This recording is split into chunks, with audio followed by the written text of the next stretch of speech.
Hey everybody, Critical Chris here. I am actually making a video today because there's something that caught my eye while looking at PCGamer.com, which I usually go to every once in a while to get some more information, more specifically when it comes to like MMOs or more recent gaming news. Sometimes I actually have some different type of news there that I'm not expecting to read, such as today's topic, which is Genshin Impact. Now, I personally don't really play Genshin Impact. I have seen the ads. I have seen people play this actually, and I've seen a lot of people, enjoy the game by the looks of it because I have a couple friends that actually play it and tell me to join, but I never do. But that is not the point. The point of this video is what is currently going on. By the looks of it, there is a hashtag going on. Hashtag boycott Genshin Impact is currently trending on Twitter. Now, according to PC Gamer, it's trending and there's over 10,000 tweets. I did not see that at all. Again, maybe I'm just one person here. Maybe a lot of people have been seeing this and probably have even used the hashtag. I really don't know. But in general, the article itself actually makes a very good point to explain the situation. It actually shows an amazing video, which I strongly encourage you guys to go and watch first before reading the article, because it will definitely make a difference after you read it, like I did, versus trying to take a step back and watching the video from a neutral perspective. Now, right now, what's going on by the looks of it, I'm going to actually read a little bit of the article itself from a PC Gamer. And I'm going to start with this part here that's actually very, very interesting, which is the following. It's not certain what kickstarted, sorry, not quick-started, the trending hashtag, but one of the central issues that has to do with post made by Twitter user Ben Lover, who shared a snippet of a video created by MiHoYo late last year that tours its office in Shanghai, China. So basically, someone was given a tour to the offices of Genshin Impact, and I guess while walking around for some reason, which I'm kind of finding a little bit weird, because normally when you tour an office, I don't think they'll let you take videos and stuff, as far as I know. Then again, maybe China does things differently, who knows. Basically took a video, and again, the article uses the word snippet of a video.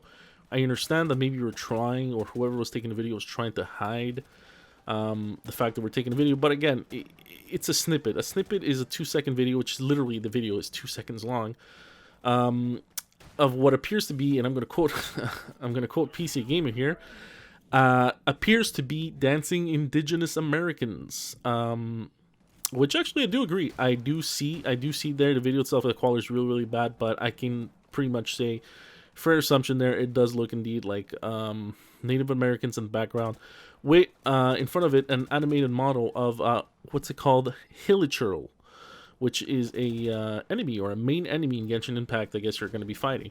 Now, when it comes to these things, this is why, again, I wanted to make a video of this, because I really don't make videos. I really don't go out of my way to go and, talk about something like this, because at the end of the day, people are going to read this, they're going to make a decision, they're going to be like, you know what, this is worth doing a hashtag, this is not worth doing a hashtag, it's worth, making a Facebook post, I guess, for those that are still making a Facebook post. But then again, I do see a couple every once in a while.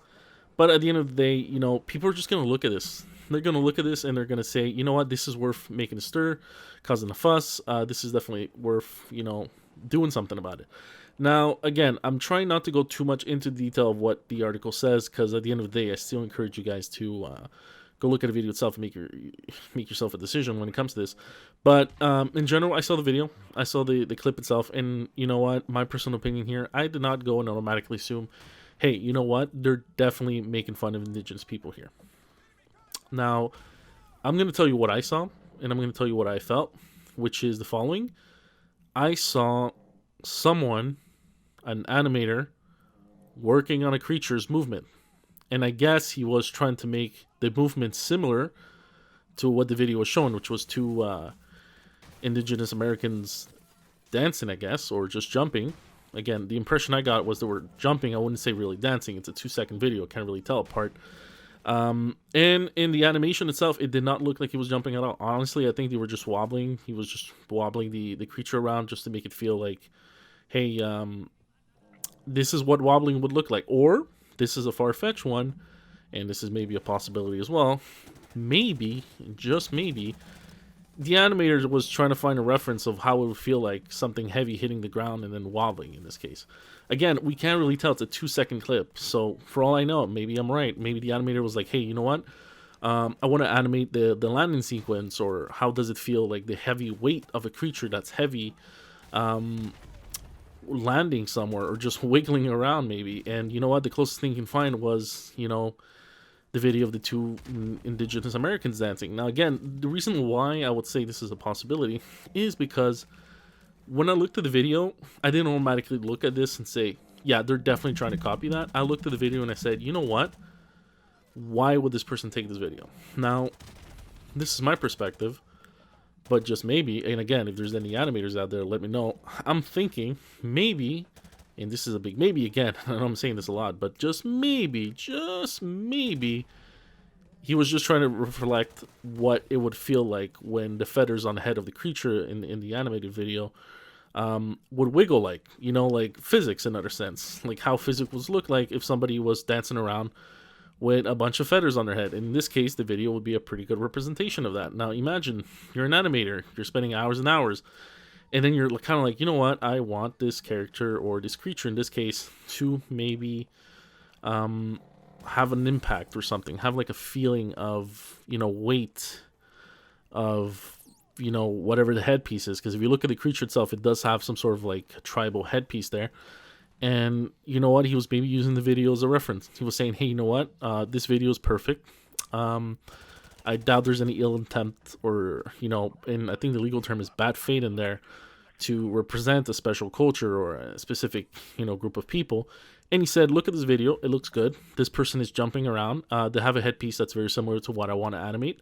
Let's see what it looks like when it moves around. Now, again, this is a very, very, very far-fetched idea, but it's definitely an idea worth thinking, because the next point that I wanted to talk about was what the article is basically saying. Now, I'm going to read you a little bit more, like I mentioned before, and this is what really caught my eye and made me actually want to make a video.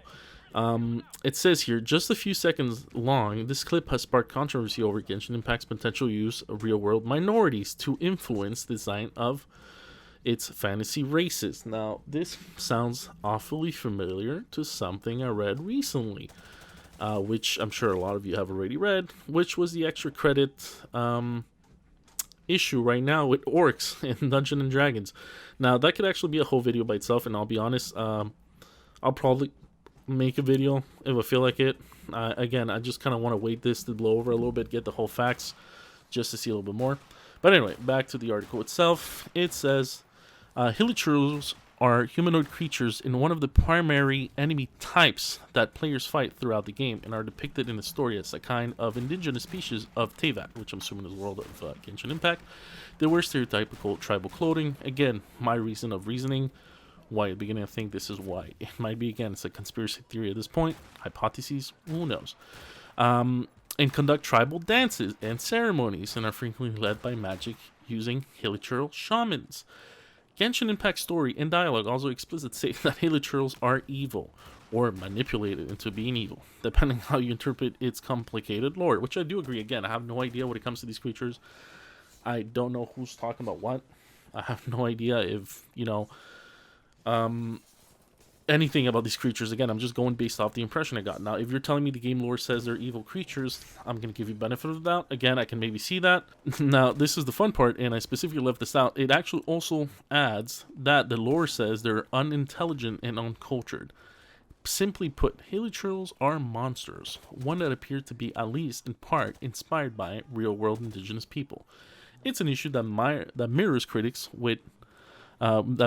criticism with how different fantasy franchises like Dungeons and Dragons depict certain races like orcs. Now, when it comes to certain things, I will admit that, you know what, if somebody feels like creating an imaginary creature and say, hey, this creature is evil, and this other creature is good, well, you know what, you said the rules. At the end of the day, who am I to tell you what your creation should be? Now, this is going to mirror something that happened with Cyberpunk 2027, which happened to the creator of Cyberpunk 2027, who apparently got some criticism and basically answered the game journalist by saying, "Hey, listen, who are you to tell me how to run my own stuff?" Now, I'm paraphrasing the situation. I strongly encourage you to go find out. I think it's Mike Pons that said it. It's definitely something to remember when I strongly encourage. Now, I kind of wanted to leave that there because it does go a little bit more into detail with some characters from Genshin Impact. So the article kind of continues there with two characters of the game that basically are talking about their skin tone being darker skinned and how one of them is perceived to be a little bit more intimidating because of it. Now, I'll be honest, when it comes to the rest of the article itself, you can read it for yourself, make your own decisions when it comes to that. It actually also touches a slight subject of pedophilia, and I'm not going to cover that at all, especially for first video. But that's it. I just wanted you guys to take a look into this real quick. I wanted you to see what the feedback would be when it comes to this at the end of the day. I can only speak for myself. My hypotheses, I already told you at the beginning, you know, I think maybe an animator was trying to like see, hey, what's going on? I want to see what it would reflect like having like some sort of like tribal headpiece on the head, and I'm trying to animate it. Because if you look at the video again, it just looks like the guy's wobbling. I don't think the guy was trying to make it look like he was dancing or anything. Because if you look at World of Warcraft characters, you can see the tribal, you know, trolls actually have that Brazilian dance going on, and I think that's a bigger representation of someone trying to actually purposely copy paste a dance more than anything. Anyway, I'll link the article to the bottom. When you get the chance, do take a look into it. I strongly encourage you guys to look at the video first before making decisions, and let me know what you thought about when you first saw this. And this was Critical Chris, and I'm gonna wish you a good day or good night.